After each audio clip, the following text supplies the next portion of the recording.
A lot of this isn't going to make sense to you, and I'm sorry about that. I'm just going to start at the beginning, with the house.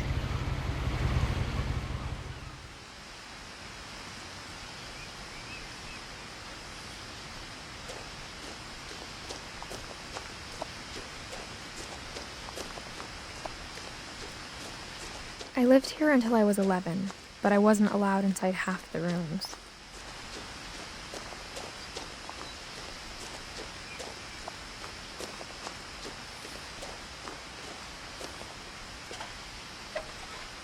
Inside the mailbox were bills from 7 years ago, marked urgent, open immediately.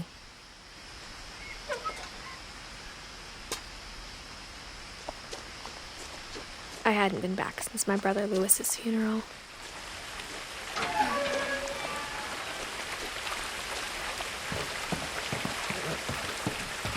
In her will, my mother left me a key, but didn't tell me what it unlocked. Maybe she thought I'd know. Or she thought that the mystery would be enough to bring me back.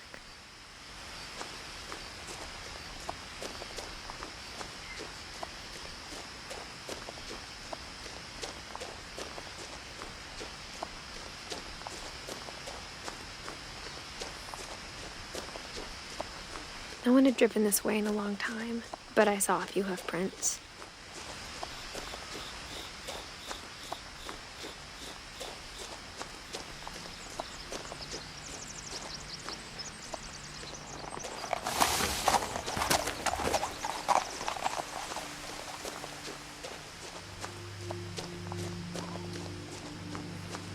The truth is, even after I inherited the house, I never thought I'd come back to it.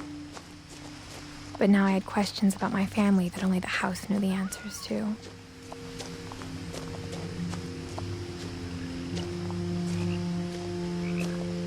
The house was exactly like I remembered it, the way I'd been dreaming about it.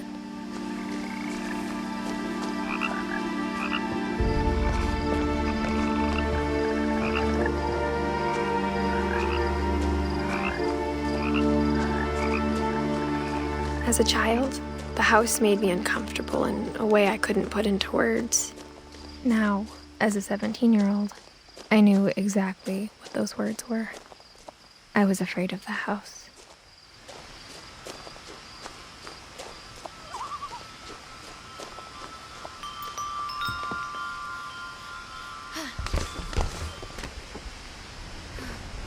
Crawling through the doggy door used to be a lot easier when I was 11.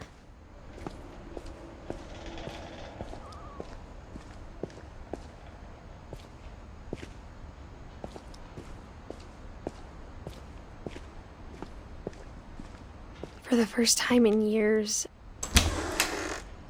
I felt like I was home.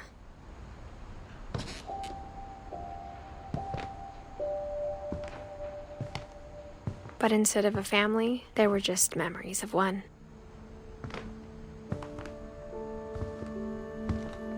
Like how only one restaurant would deliver to our house, so we had Chinese a lot.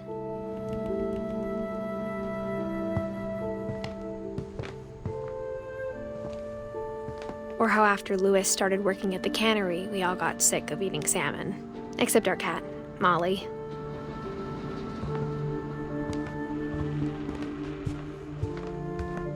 The table was still a wreck from the night we left.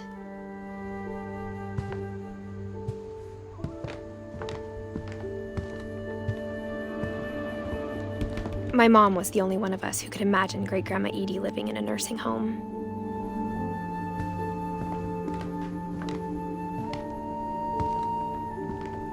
Nothing in the house looked abnormal. There was just too much of it, like a smile with too many teeth.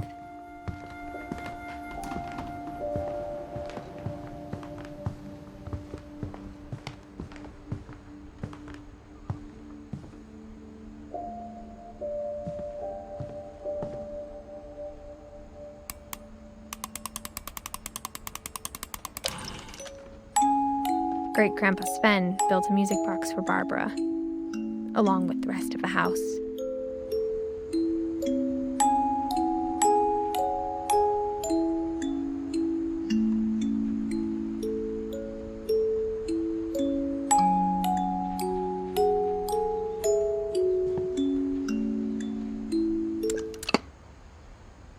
Mom always told me to stay out of the basement, so I wasn't too surprised when the key didn't fit.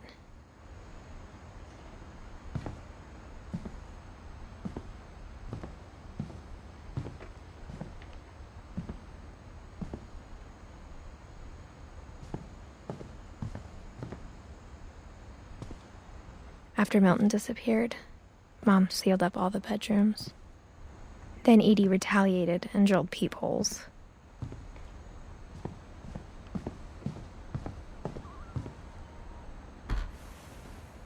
The last time I was in Edith Sr.'s room, I was 10 and she was painting my portrait.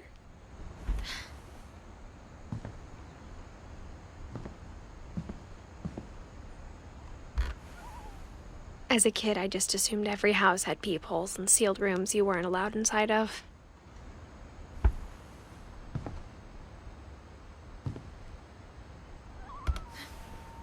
My Grandpa Sam spent 7 years sharing a room with his dead brother, Calvin.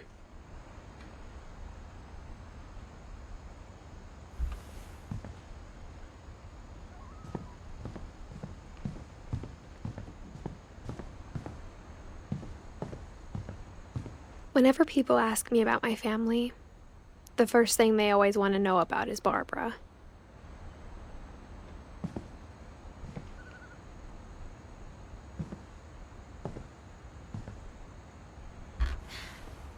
Barbara was a child star for 2 years, until America grew out of it.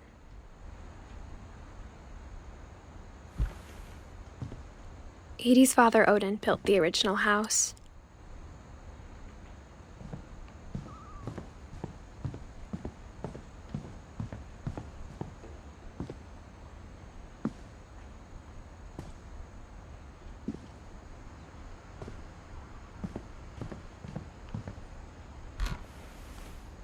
Edie told me once that every Finch who ever lived is buried somewhere in the library.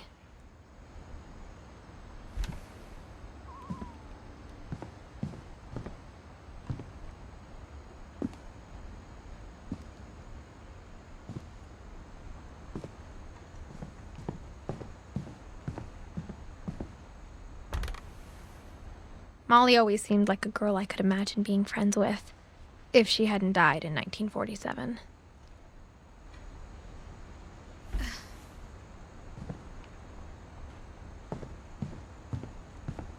I spent a lot of time playing in Great Uncle Walter's room.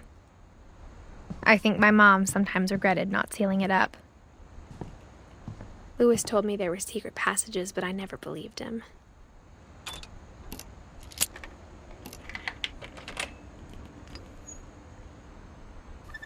Turns out, my mom was really good at keeping secrets. Now it was time to find out what my mom had been afraid of.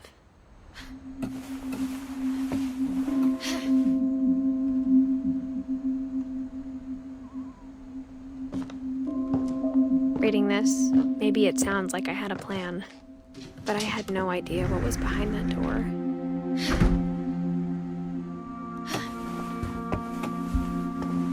Just like I had no idea where all this was gonna lead.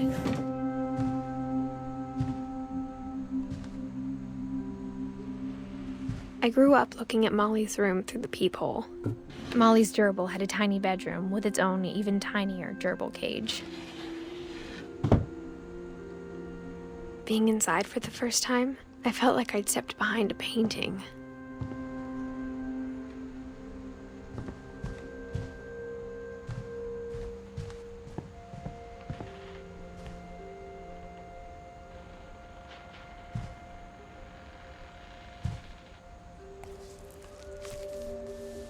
December 13th, 1947. Dear Diary, I'll be gone soon, but I wanted to tell somebody about what's gonna happen. It started when Mom sent me to bed without dinner. I woke up and I was starving, so I looked around for something to eat.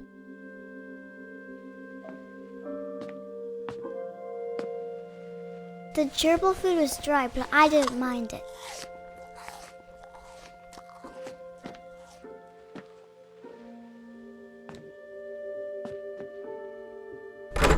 Mom, can I come out now? Sweetheart, it's late. Go to sleep.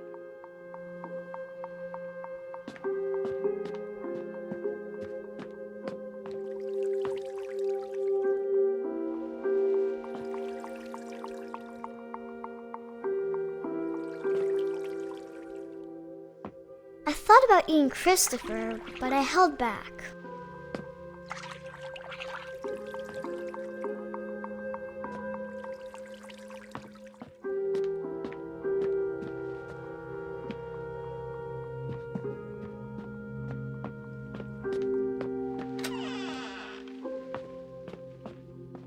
I kept eating and eating.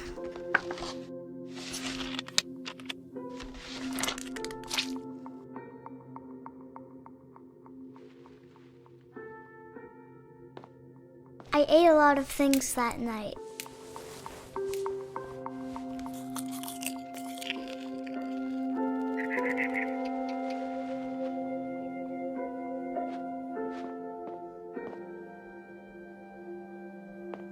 Then I heard chirping outside my window. It was a barn swallow going back to her nest. I reached out for her.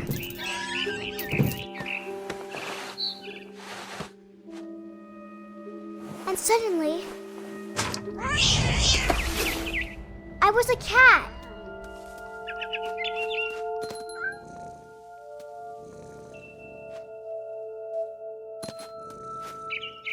I tried to be quiet, but the bird was really scared.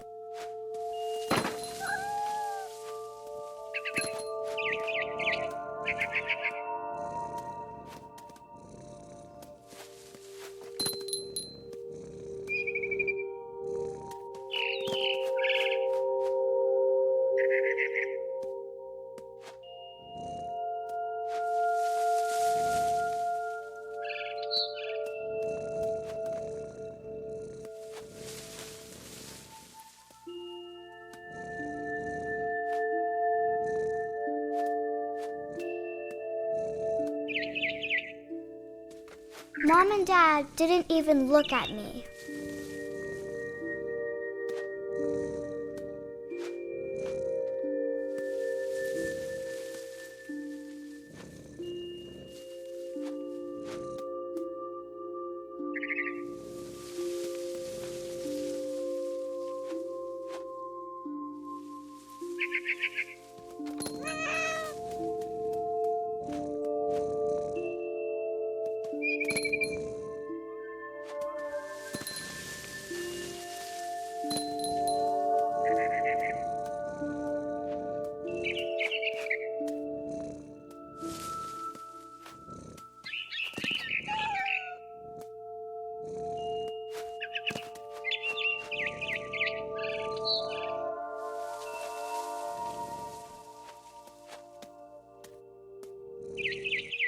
I jumped and I almost got her.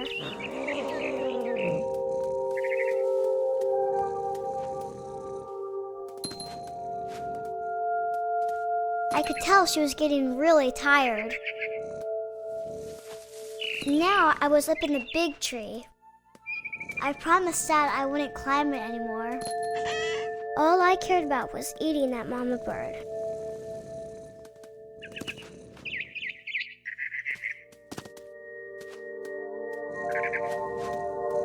I gobbled her up. And suddenly, I was an owl. First, all I heard was the wind.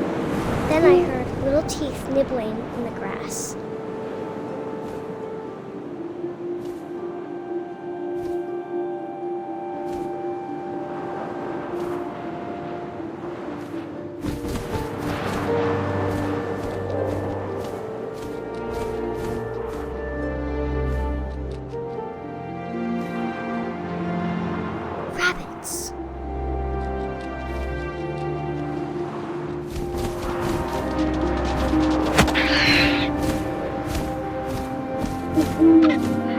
imagined his face looking up and seeing mine through my talons.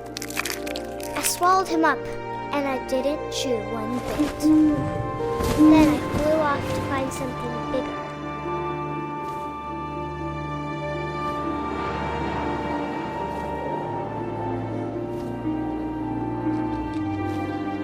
A mama rabbit.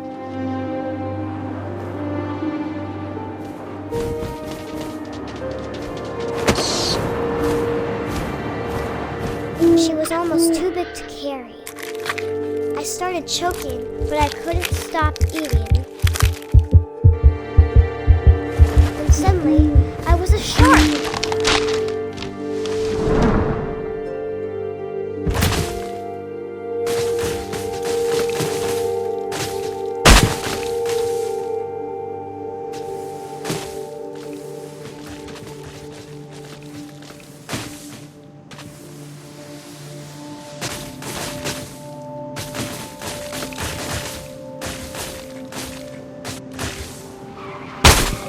I rolled off a cliff and into the ocean. Now, I was hungrier than ever.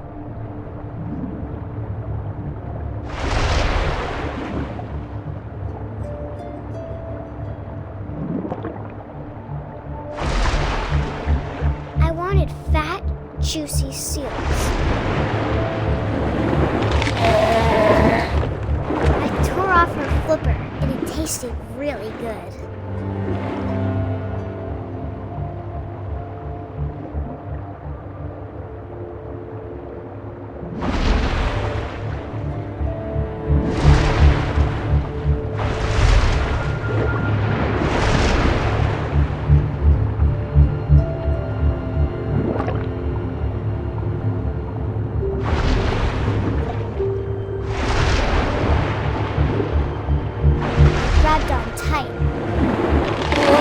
So hungry, I jumped out of the water. When I opened my eyes, everything had changed.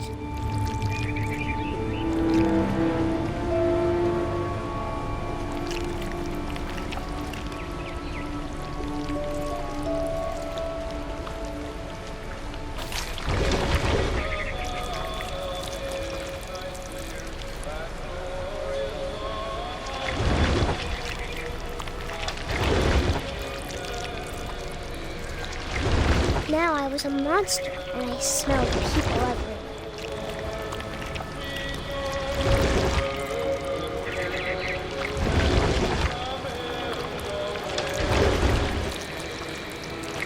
I was big, but I moved real quiet.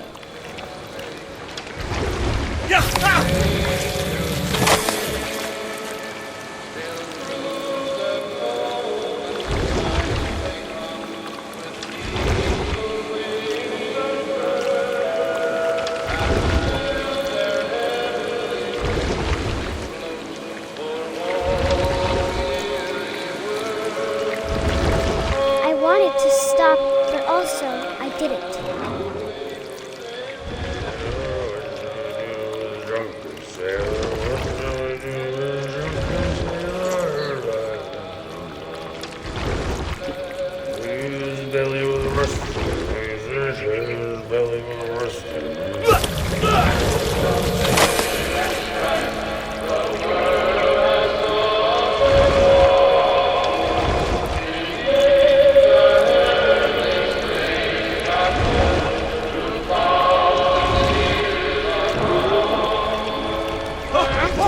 Passenger, I was still hungry, and to cross the water I smelled something new, something I had to have, so I swam towards it.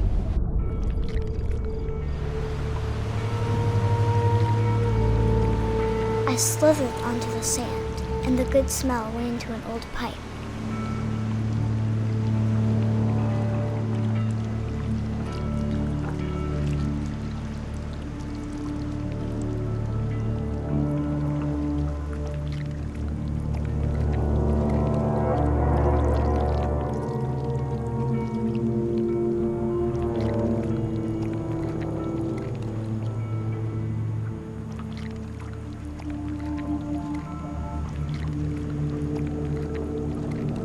got closer and closer.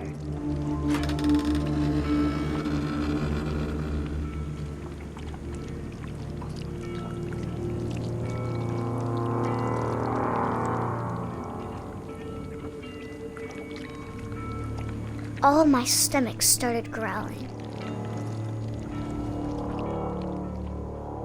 And suddenly, I was me again. I held my breath for a long time, but I couldn't hear anything. I think it's waiting for me to fall asleep. But it's not going to wait much longer. It needs to feed, and we both know I will be delicious.